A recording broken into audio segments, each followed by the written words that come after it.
tonight I'm going to talk to you a little bit about how your business evolves and how you know when to change it up and things like that. Let me share my screen here. Da, da, da. Well, hold on, sorry. All right. Okay.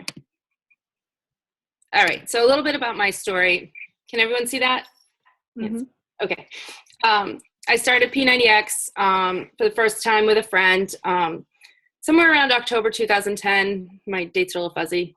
I started and stopped it about 3 times. For those of you that have done P90X, you get to that 6 weeks where you have that recovery week.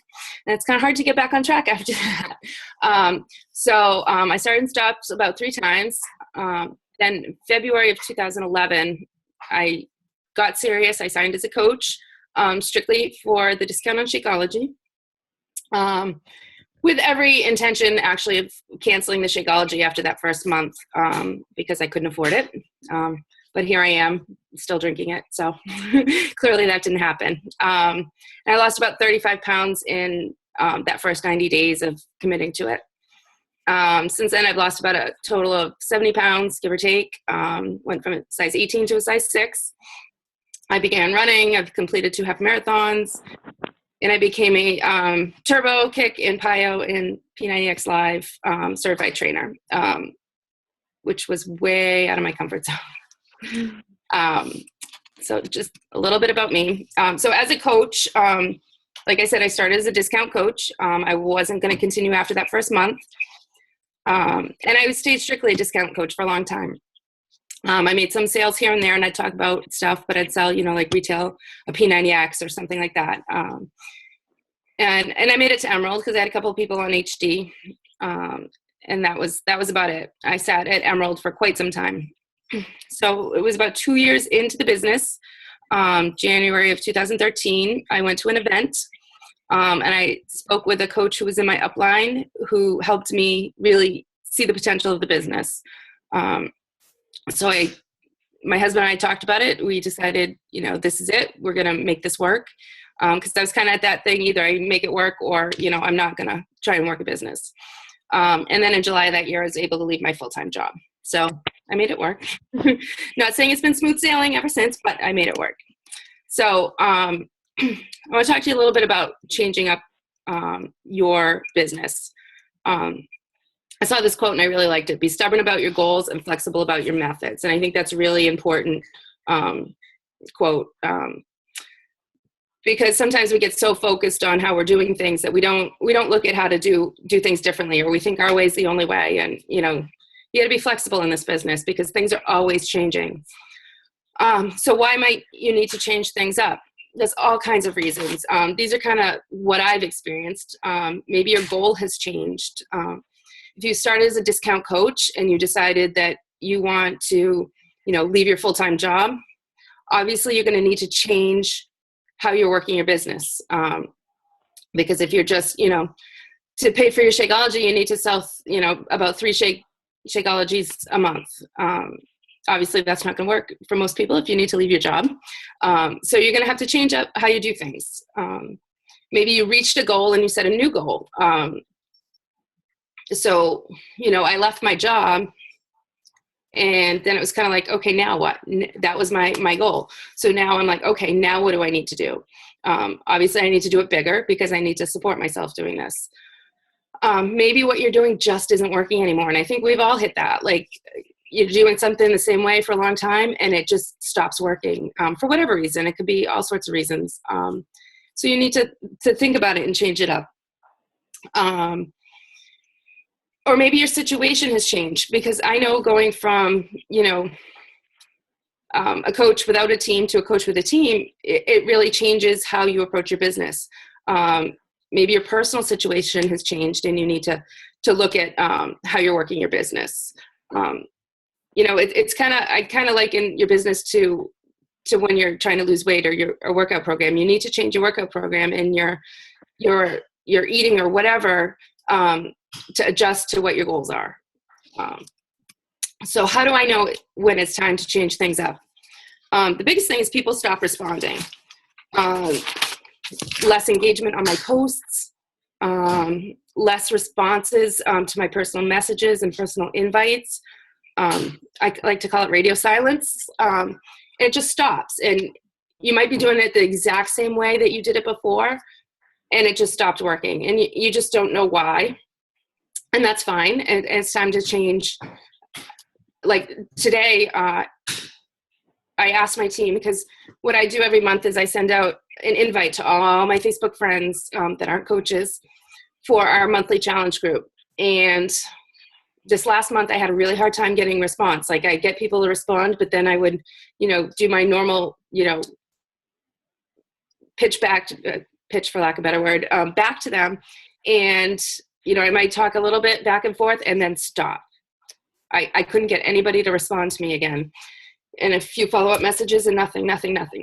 So today I went to my team. I'm like, okay, what are you guys saying? What can I, trying to look at what I can do differently. Another time I know it's time to change it up is my team is quiet and they're not producing. And I notice when they're quiet, it's usually because something I'm doing. So I need to look at that. Obvious paychecks are going down. And so if people aren't responding, sometimes you don't see the people aren't responding, or, you pass it off as it's not what you're doing, it's them, or, but your paychecks are going down. And that's kind of an obvious sign that, it's time to do something differently. And sometimes I just feel unmotivated in my business. And that's when I know I need to do something differently. Because if I'm not motivated, that shows in everything I do. So what do I look at? I look at my Facebook posts. This is probably where I see it the most. And I've been actually changing things up. And I'm not saying change everything all at once, because you don't want to do that. Change little things. I look at my Facebook posts. Am I posting? I notice when I get in a little bit of a funk, I don't post as much. Am I providing value when I post? If I'm not providing value, then people aren't interacting with me, right? Am I being real? Am I being negative, or has my tone changed? Again, if I'm in a bit of a funk, I notice my tone changes. You might not notice it right away, but then when you look back at your posts, you can definitely see that. One thing I like about the Time Hop app, I don't know if anybody uses that, but it really shows me how I've progressed in my Facebook posts through my Beachbody career, because some of them I look at it, I'm like, oh my God, I can't believe I did that. They're like blasting Beachbody and that kind of thing. Am I attracting the people I need to attract? Am I posting the most effective way to attract my, for lack of a better term, my people? And maybe I'm not. Maybe I'm mimicking somebody else and it's not working because it's not talking to my people. I look at my invites. What am I doing or saying that's not working? And sometimes I have, and with my Facebook posts too, I'll have somebody else look at them for me. You can always ask Angie or someone else on your team, a success partner, to look at them and give them have them give you their opinion of what's working, what might not be working. My invites right now aren't working. So I need to find out why. That's why I asked my team, am I inviting enough? Is there something I could say better in my invites? I ran into this at one point. I had a really hard time selling challenge packs way back in the beginning. And I honestly never hit Success Club for a very long time.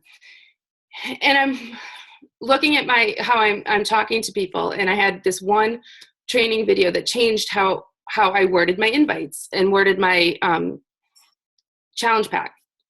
And it was basically, instead of saying, oh, you can get the program for this, or you can get the program and Shakeology for this, I went straight to, it comes with a 30-day supply of Shakeology to try.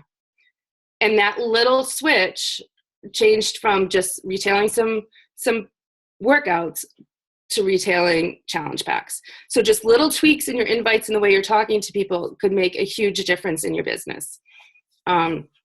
I look at the time I'm spending on my business. Am I really spending quality time on my business? Being a full-time Beachbody coach, while it sounds awesome, sometimes it's a little, it gets pushed. I teach fitness classes and things too. So, my day gets busy with the kids and everything going on. Sometimes I'm not spending the quality time on my business that I should be. I will sit down in front of my computer and I'll scroll Facebook, and I'm not using my time most effectively. So I know when that's happening, I need to reevaluate the time spent on my business. And that's been happening to me lately. So what I've been trying to do is get up at like 5:30 in the morning, so I have an hour before anybody else gets up, and having some focused time on my business, and write a list the night before, so that I know what I need to do when I get up. And I look at if I'm doing my personal development, because I was the biggest I didn't believe in personal development in the beginning. I'm like, oh, who needs that? It's a bunch of hocus pocus. But if I am not doing personal development, my business goes down. My attitude gets worse. So that's what I look at.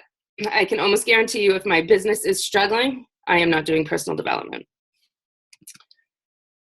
So what do you do? What do you do as a coach who, you're looking at your business and you're trying to change things up?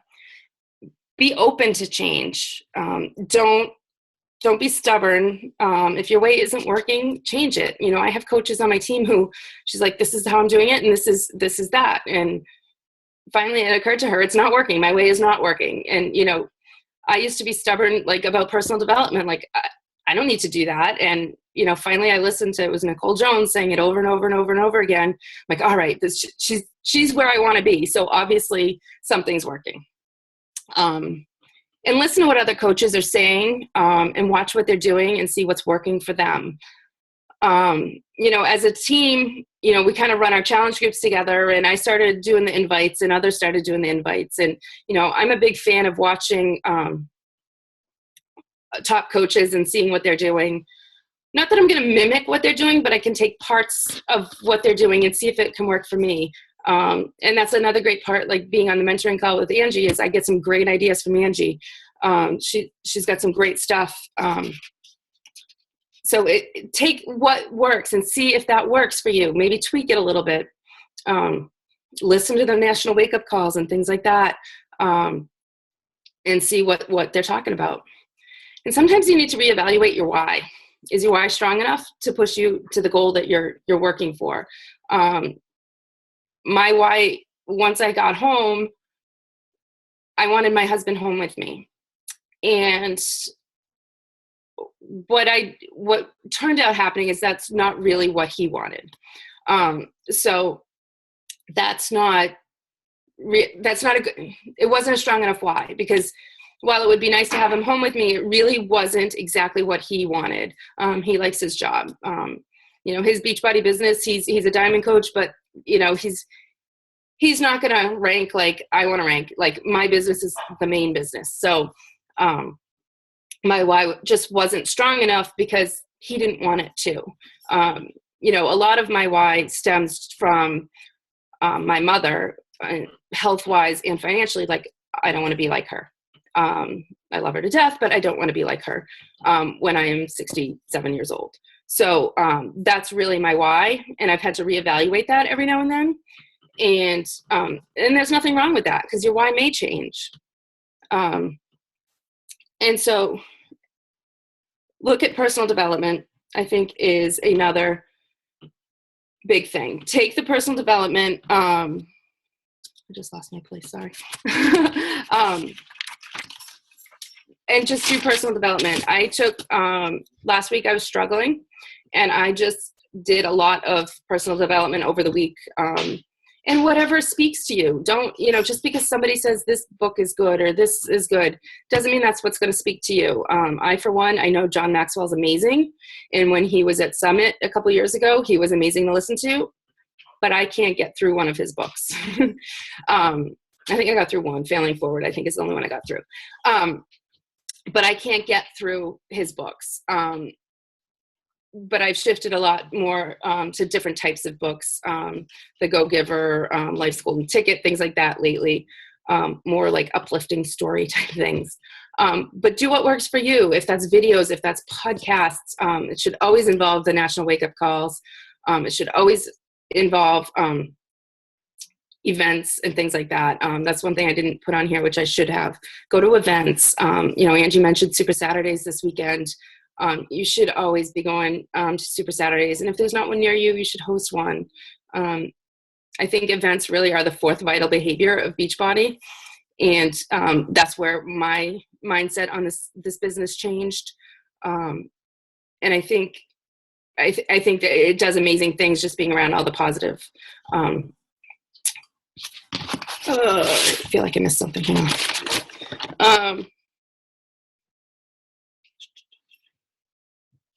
And just know that it's okay to fail. I found this quote and I liked it. Failure is a part of life. You don't fail. If you don't fail, you don't learn. And if you don't learn, you'll never change. Failing's scary and people don't want to fail, but failing's the only way you learn and the only way you're going to move forward. And, Failing Forward, that's the one book I got through John Maxwell's. It's really true because you need to not be afraid to jump in and fail and change and do what needs to be done in your business. So that's really what I have. If you have any questions, let me just get back on here. I don't know what I'm doing here. Hang on. How do I stop? Oh, there we go. Hold on. Stop share. There we go. Sorry. So I don't know if anyone has any questions. Thanks, Lisa. That was awesome. I knew you were awesome, but I think you're even awesome now. You made me up my game, Angie, so. Yeah, it was awesome. Yeah, I think a lot of the thing for me is just, I think where everyone's scared of change. They're like, oh, what if it doesn't work? And, I think you just have to be open to the fact, like you said, the failure. It might fail, but it might be awesome too. You never know unless you try it. Yeah, so I think we have to be open to the change. Does anyone else have anything to add or questions or anything for Lisa while we have her?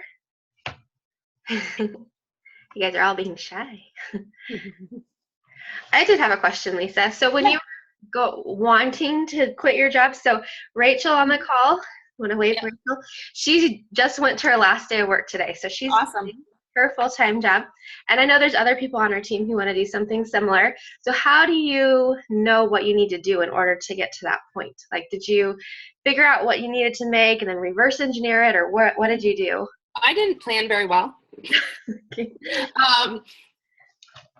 What I would say is don't quit your job too soon.